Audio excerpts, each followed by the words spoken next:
Përveç aktiviteteve festive dhe argëtuese, dita e verës në Gjirokastër solli edhe një panair artizanal ku artizanët vendas prezantuan punimet e tyre tradicionale. Për ta ky panair ishte një mundësi për të promovuar mjeshtërinë dhe kulturën e zonës.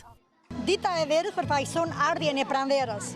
Në këtë ditë kryesorja është verorja ose manaku, siç i thot zona tonë, kemi bërë gatimet tradicionale të kësaj zone, kemi kulaçin me lek, që të ndahet e fëmijët, se fëmijët gëzojnë sot nga të gjithë, kemi lëngun e thanën,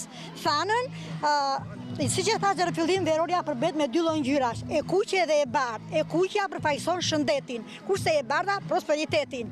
Atëherë këtë verore vendosim sot të 14 mars dhe e heqim kur shikojmë dallandyshën e parë. Ne përfaqësojmë shkollën Naim Frashi dhe kemi ardhur me punime piktura, si me pundore dhe me verore me të gjitha dhe sot duam t'ju urojmë të gjithëve gëzuar 14 marsin.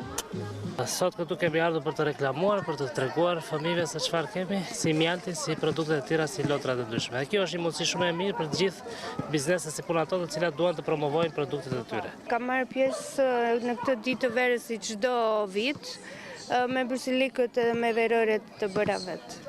Produktet artizanale të ekspozuara shfaqnin një larmi krimesh nga qendisjet e punuara me dorë deri tek aksesorët e veçantë të frymëzuar nga kultura gjirokastrite dhe jo vetëm. Kam ardhur për të prezantuar punimet e mia handmade. Më shumë sot të preferuara janë verore, të cilat i punoj me aksesorë të ndryshëm si i dëshirojnë njerëzit. Panairi artizanal, përveç se një hapësirë promovimi, është edhe një mundësi për komunitetin që të njohë dhe të vlerësojë më shumë trashëgiminë e tij kulturore. Interesi vizitorëve tregon se artizanati vazhdon të jetë një vlerë e çmuar për Gjirokastrën.